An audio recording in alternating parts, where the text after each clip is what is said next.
that decided to put something out vilifying one of us who were like, you know what? That was so weird because when I went to bed in my state, Donald Trump was up by 700,000 votes. And I went to bed at 11:45. I woke up the next morning and he had lost by 80,000. Are you out of your mind? Well, hundreds of thousands of votes not legitimately verified. We know. In Fulton County, Georgia, ladies and gentlemen, officials now admitting 1.7 million original ballot images were destroyed. It's so shocking, isn't it? Like, why ever would that be? Oh, you mean wipe it clean with a cloth? Smashing your BlackBerry with a hammer, right? It's all so odd. Tabulator tapes are missing or unsigned for nearly all early voting. 315,000 ballots. 1.7 million ballot images wiped out. Chain of custody broken. No way to authenticate the ballots. It's not a mistake, ladies and gentlemen. It is either systemic failure at worst. Either way, give us a break. All of you who lied about the big lie because you were either too corrupt or too lazy to think for yourselves. We blame you, all of you running around, all of you Democrats running around, loving Joe Biden, loving DEI, transgender everything, because that makes sense. Abortion until birth, boy, is that special health care. Fraud, corruption, abuse, waste, human trafficking, drugs. Oh my goodness. It's on freaking you. 20 million people who invaded our border. God knows how many of them terrorists on you. And now all of a sudden you have a Generation Z that's looking to be the first generation in my family that doesn't realize the American dream because the Democrats stole it from me. That's the story, ladies and gentlemen. And I don't apologize for being freaking fired up. You knew, I knew, and they knew you knew. And so they created an insurrection, an endless drip of arrests, shakedowns, SWAT team knockdowns on the door, rifles, full metal, armored vehicles. For what? To hunt down people who love America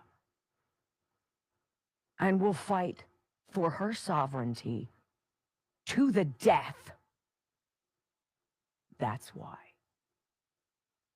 Joe Biden just told you in that open we played, I don't need you to get me elected.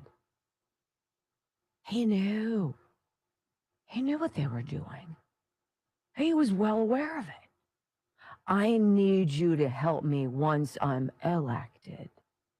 Really? The big lie. And when the insurrection failed to hold the water long enough, Donald Trump emerged as a threat again. They ginned up one indictment after another, 4 in like a month. 91 criminal charges. Judges who muzzled the president, kept him essentially shackled to the courtroom. And a parade of garbage news from a corrupt, filthy propagandist media that now doesn't understand where'd you go. What happened to you?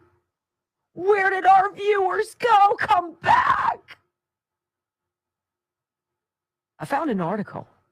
I want to read you 2 paragraphs of it.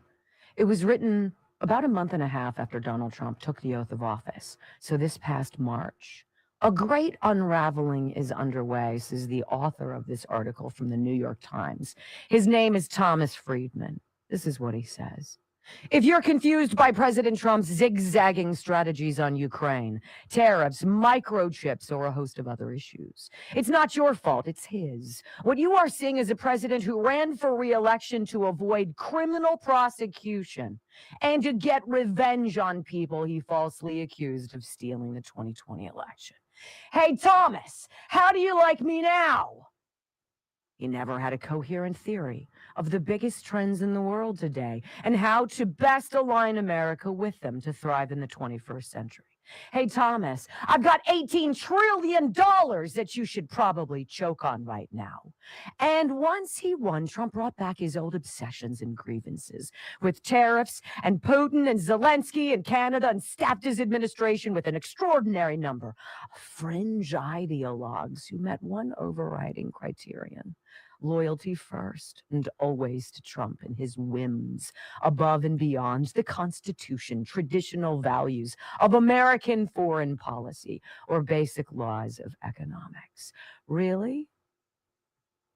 You know what he got, Thomas? He got overall inflation of 20% from the Biden administration. They handed off home prices that were up 35%, Thomas. How about mortgage rates? Triple-digit increase, 148%. Hey, Gen Z, know why you can't afford a house? Because of them! Gas prices, 46% higher than Trump left them, and food prices up 21.5%. So as this story continues to unfold, and all of the perps out there and the pimps who peddled you propaganda out the freaking wazoo, they're either guilty of one thing or another: knowing they were lying, or being too lazy and triggered to find the truth. And so we did. And here it comes, pouring out. Which is why a lot of people want you talking about Epstein. When we come back on the Wendy Bell radio program. I feel much better. How about you guys? Right? Who knew? The immigration and the economy, like what Trump ran on and won on, is why a new poll is out saying, yeah, the majority of people kind of like